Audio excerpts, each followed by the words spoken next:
In this session, we will see how we can configure transaction discovery and correlation. Go to your application dashboard.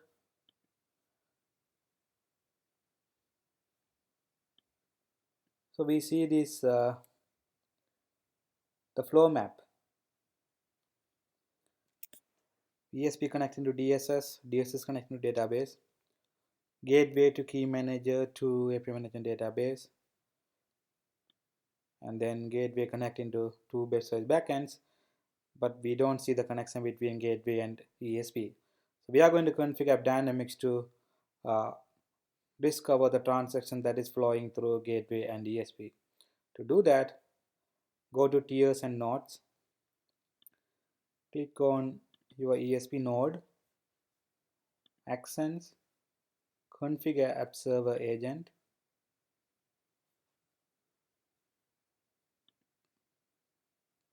click on the ESP tier, use custom configurations, search for SOAP, enable SOAP correlation, serve it. Do the same thing for gateway tiers as well.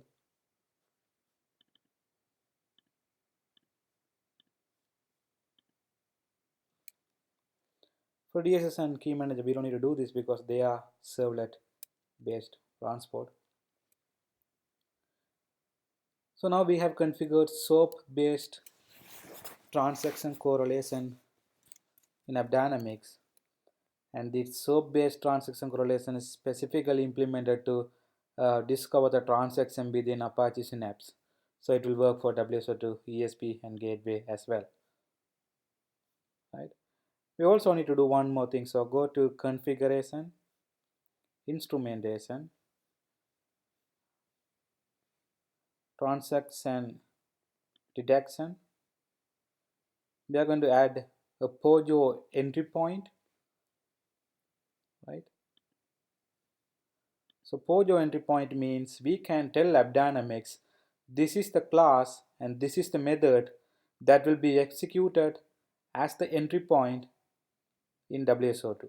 So when a transaction lands in WSO2, this is the code that will be executed first. I'll name it as WSO2. I will select a scope. Let's say the default scope. Go to rule configuration. So we can say with a class name that equals to, so what is the entry point in WSO2? That will be Oak Apache Synapse Core access to Synapse message receiver. Let's type that.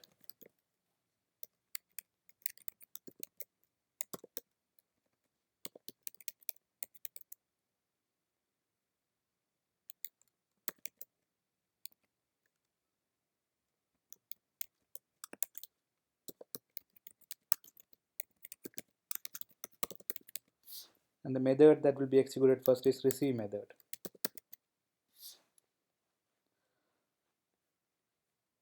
You can serve it.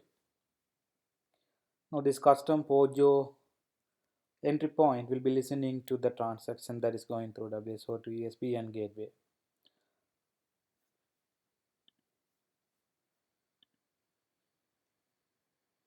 I'm still generating load.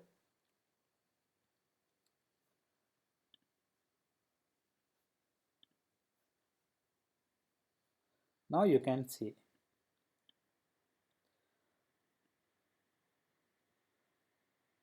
JMeter is calling gateway, gateway is calling ESP, ESP to DSS, DSS to database. All the way we are now tracking the end-to-end transactions in my application stack.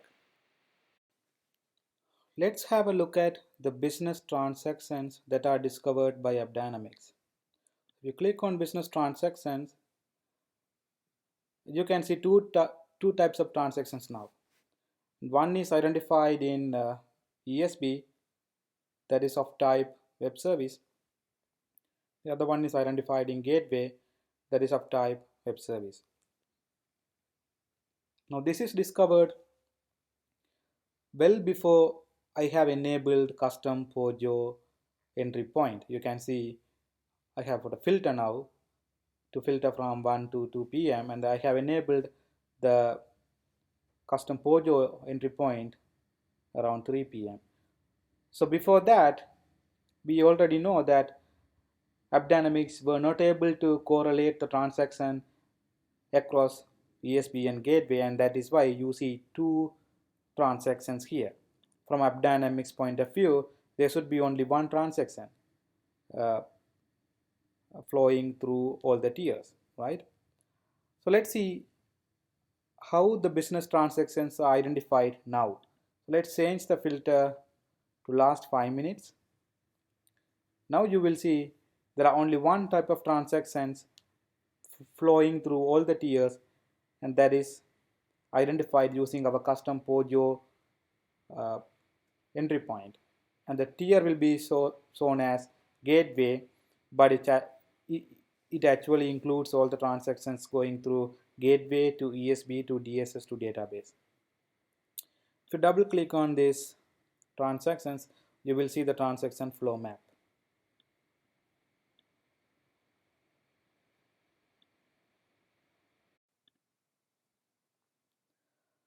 All the transactions that are going through gateway is now grouped into a single category in AppDynamics. But you sometimes want to monitor each and every API request separately, right? Let's see how to do that in the next session.